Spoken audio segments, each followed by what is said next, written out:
Hello everybody, my name's Dave. Welcome to the channel Love Your Prostate. I'm your host.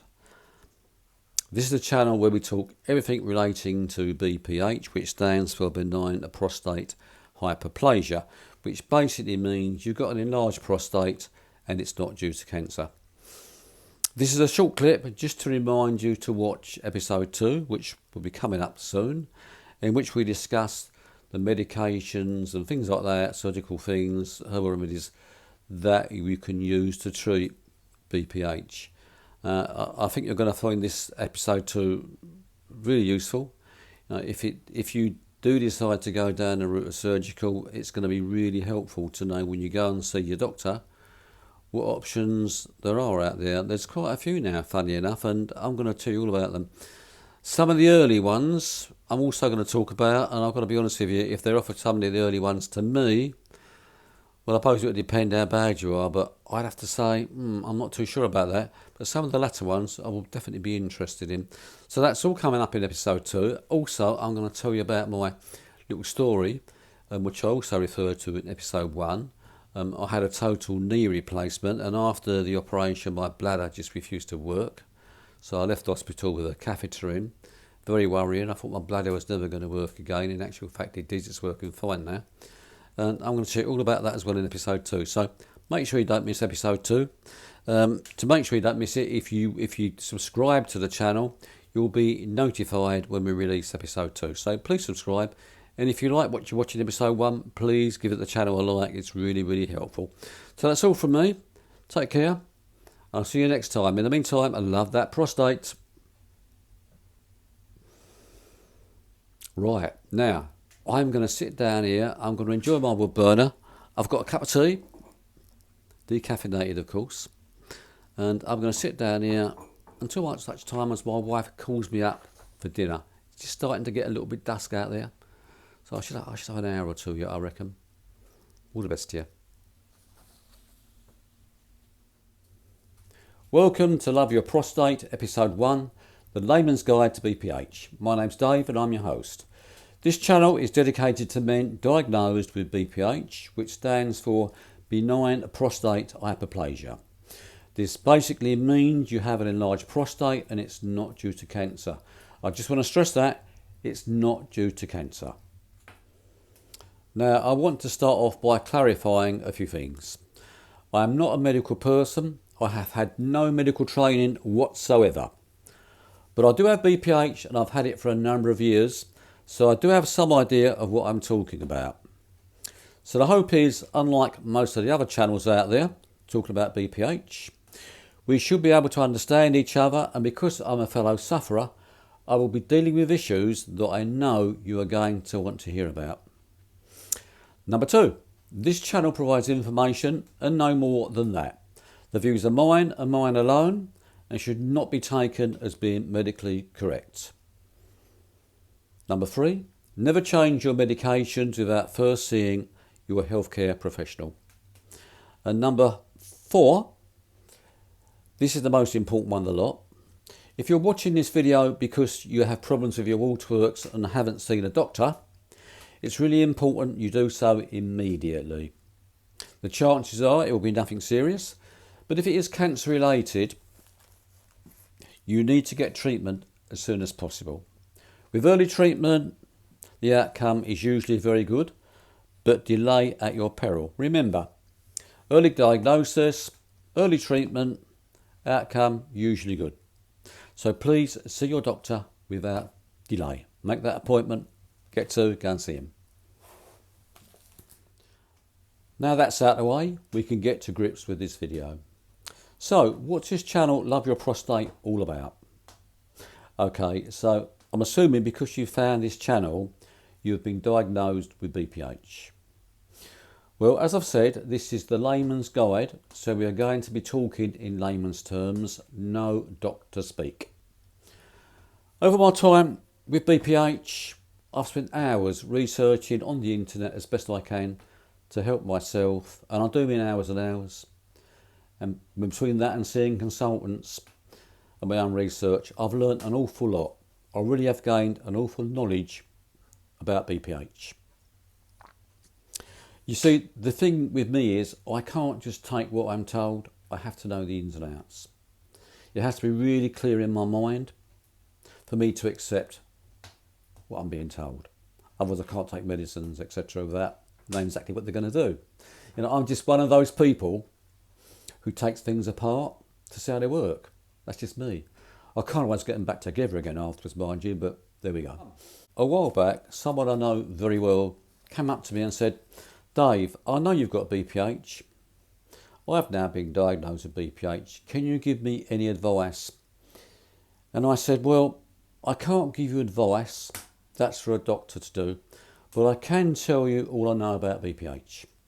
And after we sat down over a cup of tea and a sausage sandwich, and I explained to him all I knew about BPH, he said to me, do you know what, Dave, that's amazing. The doctor said to me, just take these tablets and see how you go. And do you know what else that friend said to me? He said to me, there must be millions of men out there with BPH just taking the tablets and not really know what's going on. It's actually a shame they don't have you down in surgery. Well, I don't know about that. I don't know if I want to be sitting down in surgery. So I thought it might be rather nice to help fellow sufferers with information I've gained over the years. And this is what this channel's all about. It's all about helping people with BPH. If I only help one or two people, it would have been all worthwhile. In this first video, I will be talking about why we get BPH, what it is, and what treatments we can expect to get for it. Now, that's only if we have enough time to cover the treatments. If not, they're going to be in episode 2.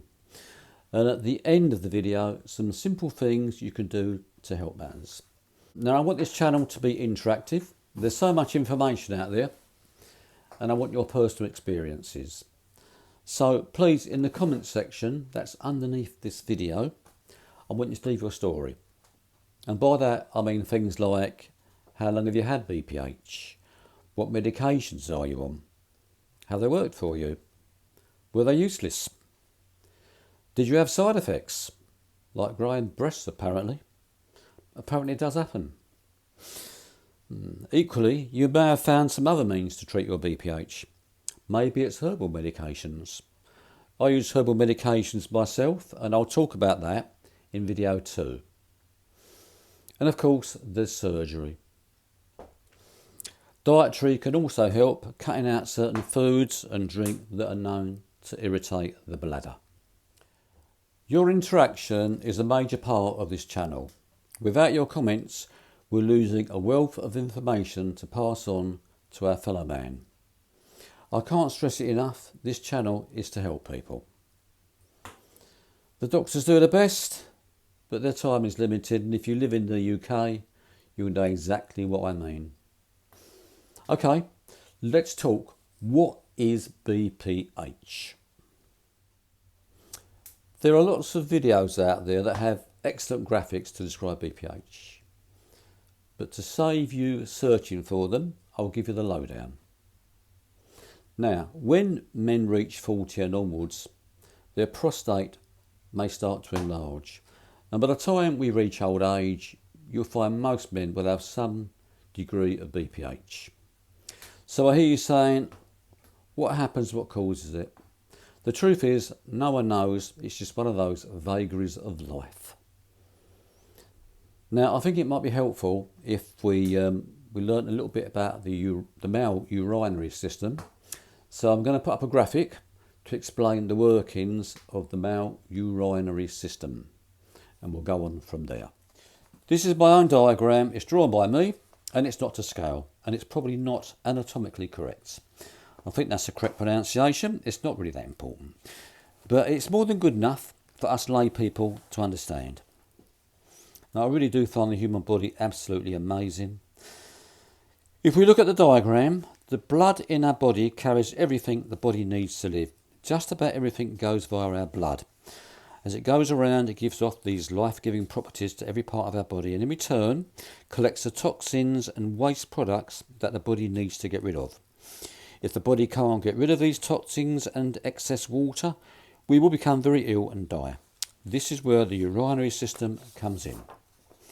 Now, the kidneys, shown in my diagram, top left and right, coloured brown, perform the purification of our blood. The liver also has a big part in purifying our blood. We're not going to be talking about the liver. It's not part of the urinary system. Okay, so we carry on. You can see coloured red and blue blood being sent into the kidneys and returning cleaned. The waste products turn into urine, coming out of the kidneys via the ureters and go into the bladder, where it's stored until we get the urge to visit the bathroom. At the base of the bladder are two sphincter muscles, which close off the bladder until we tell our brain we wish to urinate. Without these muscles, we would become incontinent and continuously wee like mice.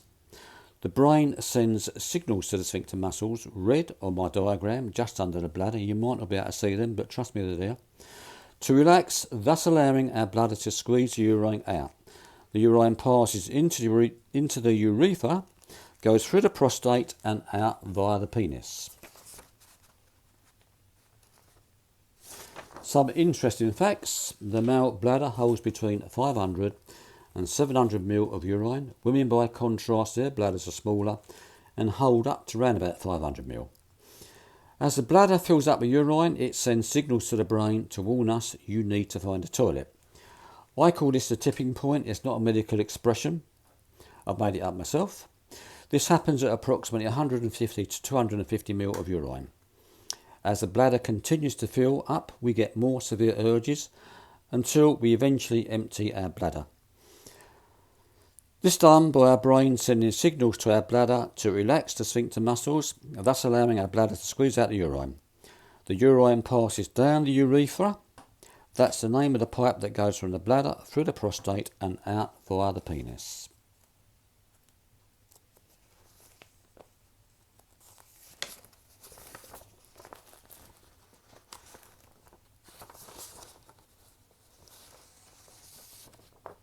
One other thing you need to take into account, as we get older, our whole body deteriorates. So we can't expect our bladders to work like they did when we were young. Even women, as they get older, get up in the night to empty their bladders, and they don't have a prostate. So there you have it. That's a normal bladder and prostate. What happens with BPH? Now let's look at my second masterpiece graphic, showing a close-up of the bladder and prostate before we've visited a toilet. If we look at the left bladder, sitting under the bladder and around the urethra is the prostate gland. It's about the size of a walnut when normal. And it sits there quite happily minding its own business. Its function in life is to help with the reproduction of the species. It provides fluids that mingle with sperm when required. If we now look at the right bladder on our graphic, showing an enlarged prostate, for no good reason it starts to enlarge, and as it does so it squeezes the urethra, the tube that the pee passes down. The larger the prostate gets, the more it squeezes the urethra, reducing the amount of pee able to pass down the tube. In fact, looking at that prostate, you're only going to get a dribble out of it. Think of a garden hose connected to a water butt and someone treads on the pipe. Only a dribble will come out the end, and it's the same with the bladder. And it can get to the point where the prostate restricts the flow totally. On this diagram, both bladders are shown with urine coloured in green up to what I term the tipping point. This is the point where we start getting the urges or the messages we need to find a toilet soon. I'm going to change the graphics now, put my third graphic up. Right, now if we look at this graphic that I've just put up here, my third graphic, we can see that both bladders have now been to the toilet and emptied. And you can see the bladder on the left with the normal prostate has emptied nearly completely with just a residual amount of urine left in the bladder. This is okay. By contrast, the bladder on the right with the enlarged prostate has a lot of urine left in it, and you can see this is not far from the tipping point. This is called urine retention and is definitely not wanted, and is caused by BPH, the enlarged prostate. What I've been told by consultants is that the bladder is a very lazy muscle And when you start to urinate, the bladder squeezes out the urine. But if the urethra, as per the diagram right hand side, is squeezed by the enlarged prostate, it soon gives up the ghost, resulting in urine retention. Now let's assume we've had a couple of cups of tea. The bladder starts filling up again with urine. You can see that the bladder on the right is going to fill to the tipping point much quicker than the bladder on the left, meaning you are going to get the urge to visit the toilet and you haven't long been. So this is one of the symptoms of BPH. And as the enlarged prostate on the right bladder grows larger over time and squeezes the urethra even more, the time to reach the tipping point will get sooner and sooner. Eventually, the urine coming into the bladder is more than you're peeing out. You are now in big trouble when this happens. Urine backs up into the ureters and back into the kidneys. This is classed as a medical emergency and you must visit A&E without delay. If you don't, you'll only be going one way, and that's to the undertakers. Now, what I'm going to say now is really important and I can't stress it enough. Do not let it get to this stage. See your doctor or visit A&E well before this happens. Once at the hospital, this usually is easily sorted out by inserting a catheter which allows the urine to flow out of the bladder. Right, that's enough of my diagrams. I'll talk all about catheters in a later video. They're nothing to be frightened of. That's probably going to be in video 3, so watch out for that one. So don't forget, subscribe to the channel and hopefully like it, and you'll be notified when episode 3 is released. Well, I hope you found that enlightening. I don't think my graphics were too bad, were they? I think they did the job. Right, now before we carry on, we're going to talk about the symptoms of BPH. I need to get some more logs on the log burner, so just bear with me for a few seconds.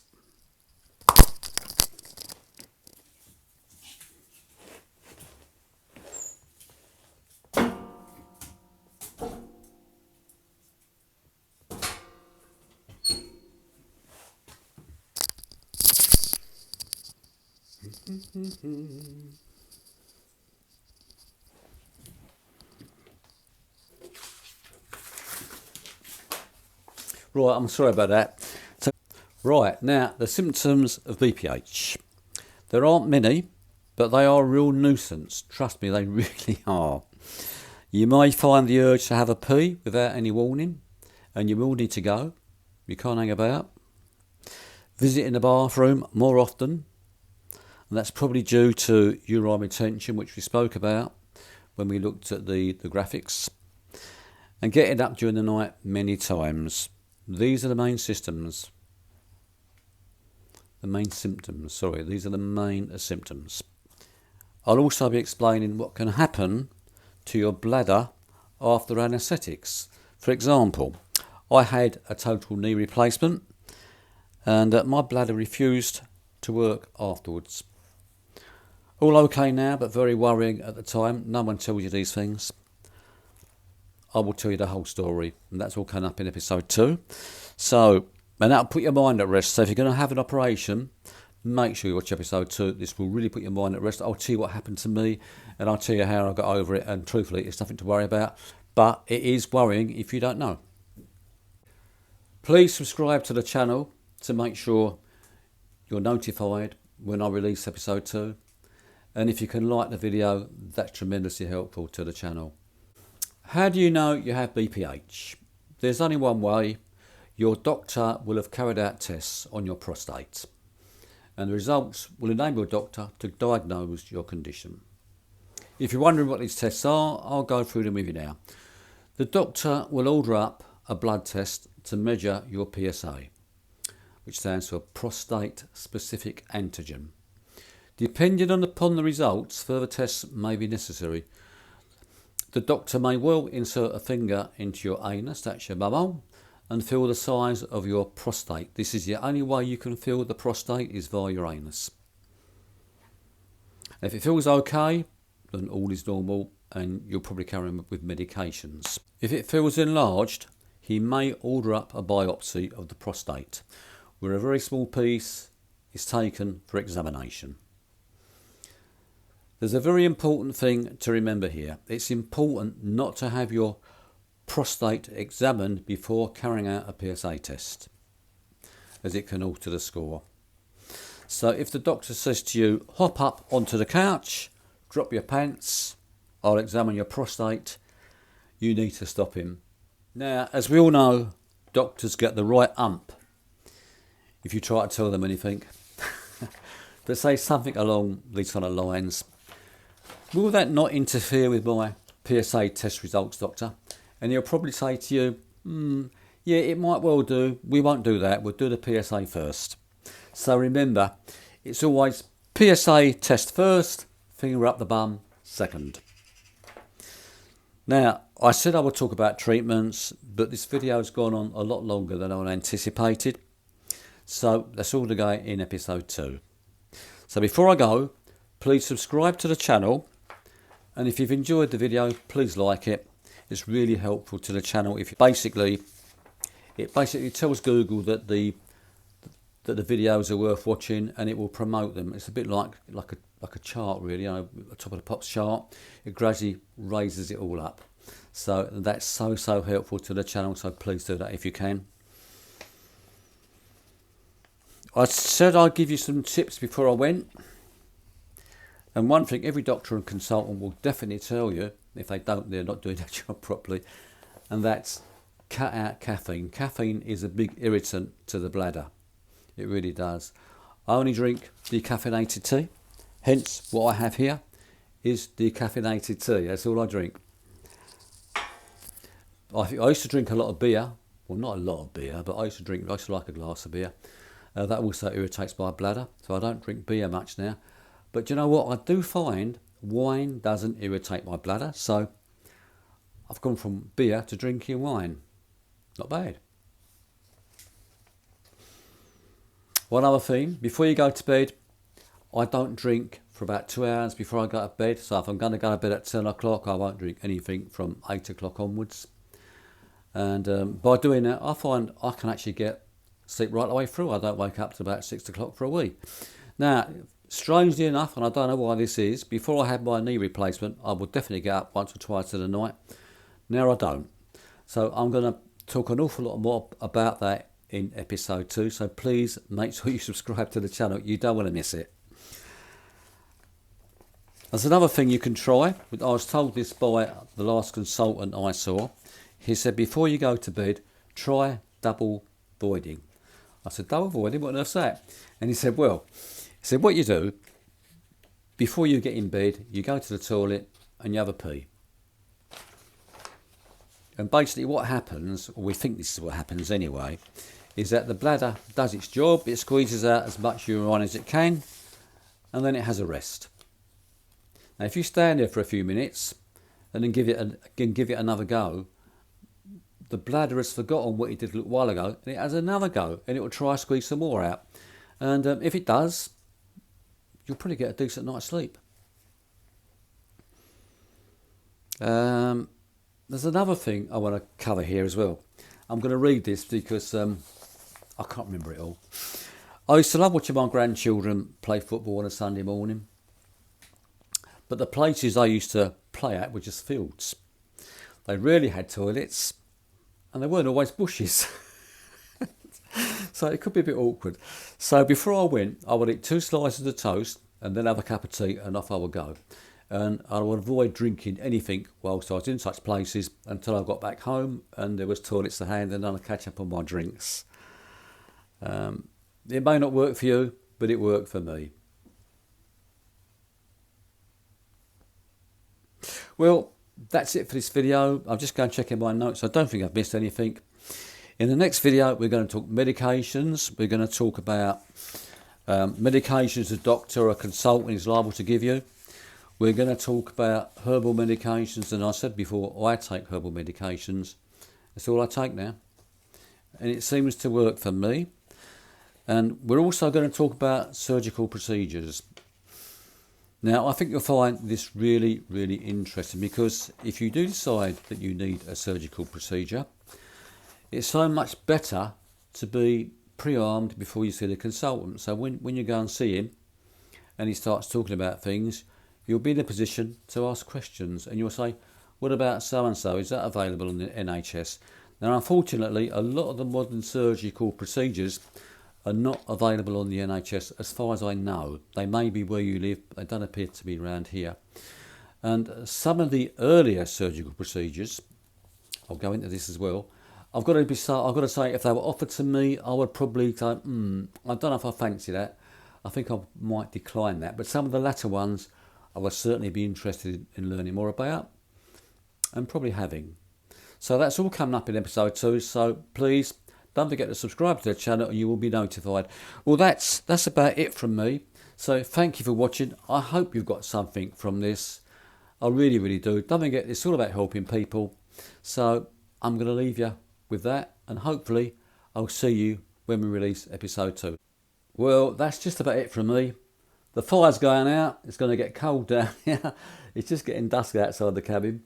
So yeah, until next time, episode 2. Oh, and I haven't told you about episode 3. Episode 3 is going to be all about catheters. Now, I learned all about catheters when I had my total knee replacement. Yeah, I learned an awful lot.